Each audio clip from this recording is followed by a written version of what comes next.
Hello learners. In this session, we are going to discuss the topic classes and objects in C++. The learning outcomes for this session would be to understand the concept of classes and objects, to apply the concept of objects to solve the real world problems, to analyze the effect of access specifiers of various members of a class, and to evaluate the memory requirements for classes and objects. To study this concept, basically, let us discuss about there are so many movies who have characterized Bhagat Singh in the Bollywood. The very first movie was in 1963, Shahid Bhagat Singh, where the role was played by the Shammi Kapoor.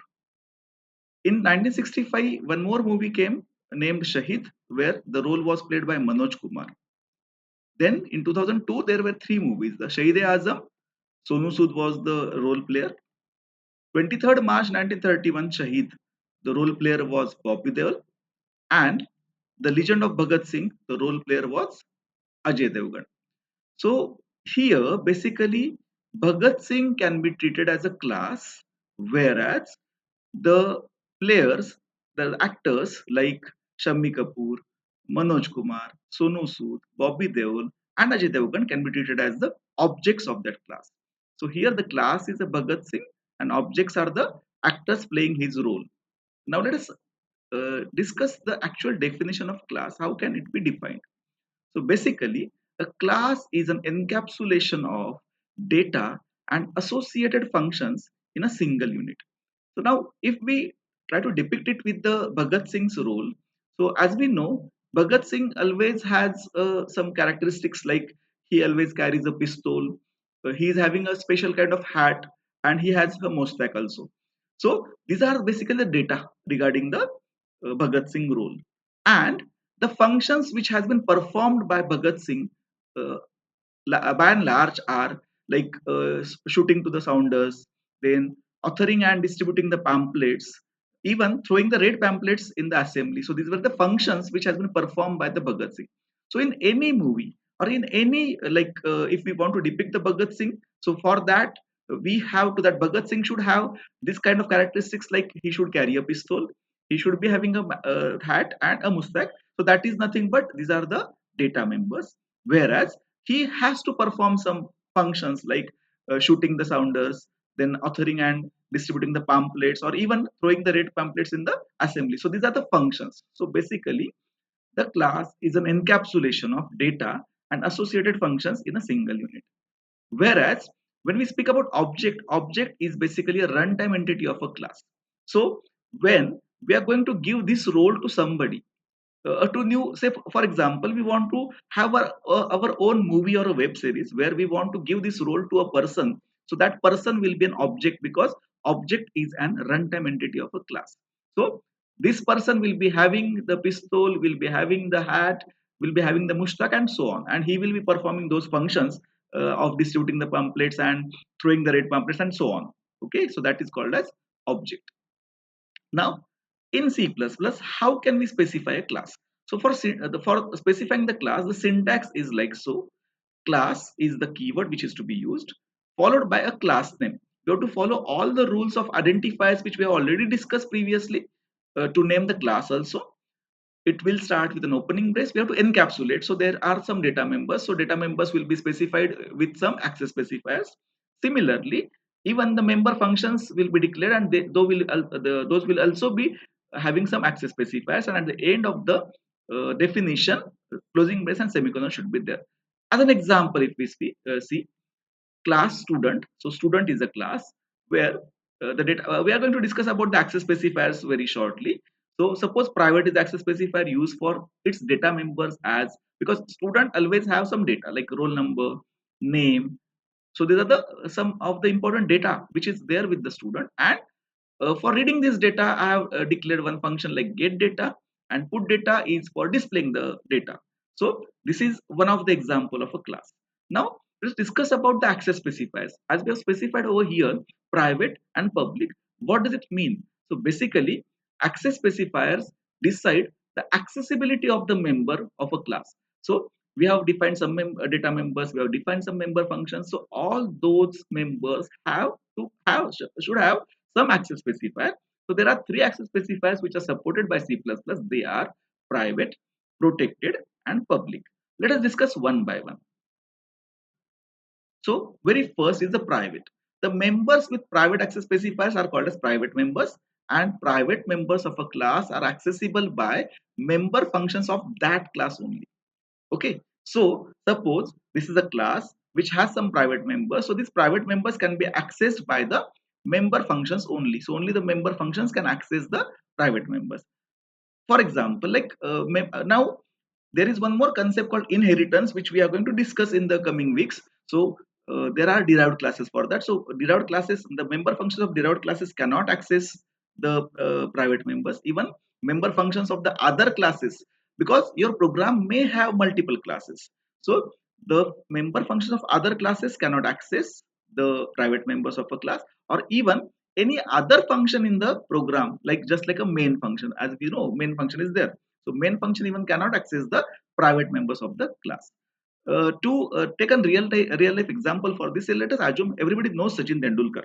So Sachin Tendulkar is a great Indian cricket player. Let us assume that he owns a car. Now there are three figures mentioned over here. So suppose using a car is a member function.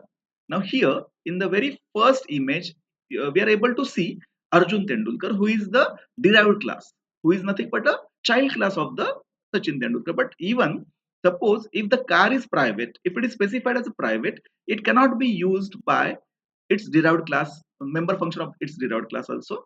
Suppose there are two more figures over here, like Virat Kohli and Rohit Sharma. They are other classes. They are also having a using a car function. They cannot use this car because it is a private car of Sachin Tendulkar. And a gully boy who is not a member, like he even cannot use the private car of Sachin Tendulkar. So private is a member which can be accessed by only the member functions of that class. No other function can access it. So this is the private access specifier. Let us discuss about the protected access specifier. The protected members, the members with protected access specifier also are called as protected members, and the protected members of a class are accessible by only the member functions of that class and member functions of the derived classes. Now derived classes is nothing but the classes which are inheriting the properties of the base class.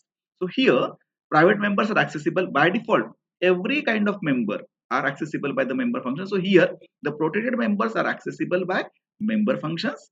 Even if we compare these functions, the private members can be accessible by the member functions of the derived class as specified. But now these protected members cannot be accessed by the member functions of the other class, as well as they cannot be accessed by the member functions of or any other functions of the program.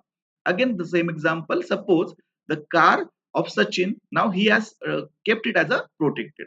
So in that case, Sachin Tendulkar can use it. Even Arjun Tendulkar can use it because Arjun Tendulkar is a derived class of Sachin Tendulkar. But the other classes, the member functions of other classes cannot use it, and other functions of the program cannot use it.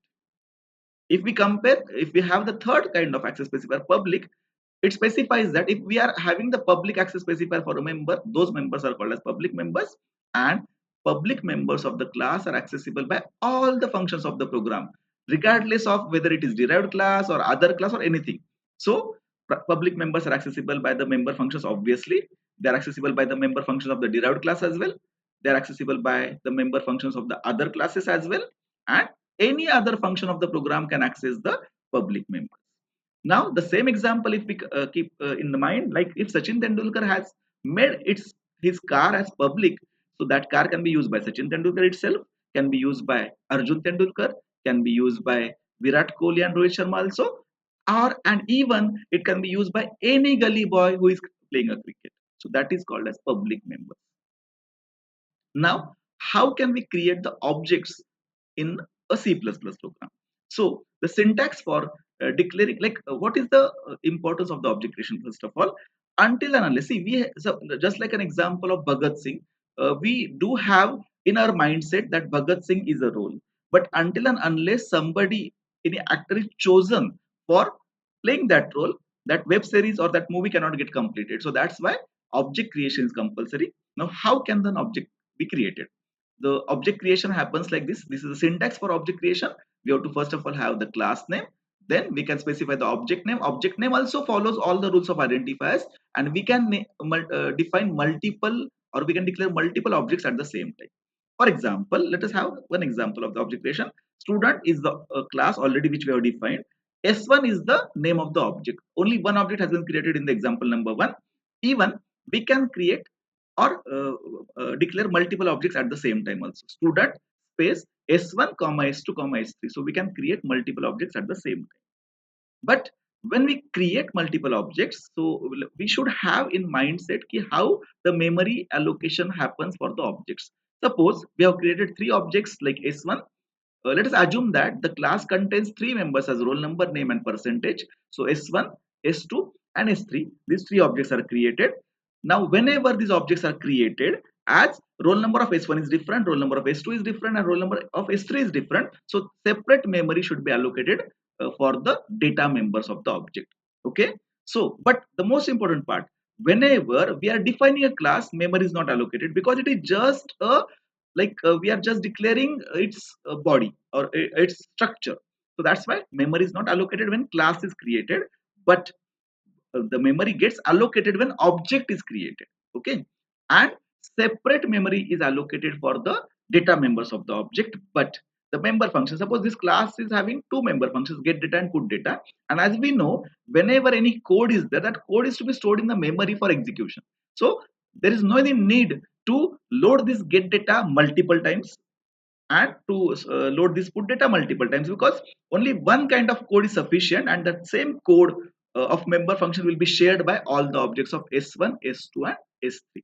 So clearly it is stated that key memory for objects, when we are creating the memory, when we are creating the objects, the memory is separately allocated for the data members, but a common memory is there for the member functions because they are loaded only once in the memory at the time of execution. So key points summary regarding this particular session are: the very first key point is class binds the data and functions in a single unit. The second key point is objects are runtime entities created from classes. Obviously, objects cannot be created unless we define the classes. C++ uses access specifiers as private, public, and protected. And memory of member functions is shared by multiple objects of the same class. And classes and objects form the foundation for object-oriented programming. So whenever we want to use the object-oriented programming, in that case, classes and objects form the foundation. So these are the key point summary of the session. Thank you for attending the session. Thank you so much.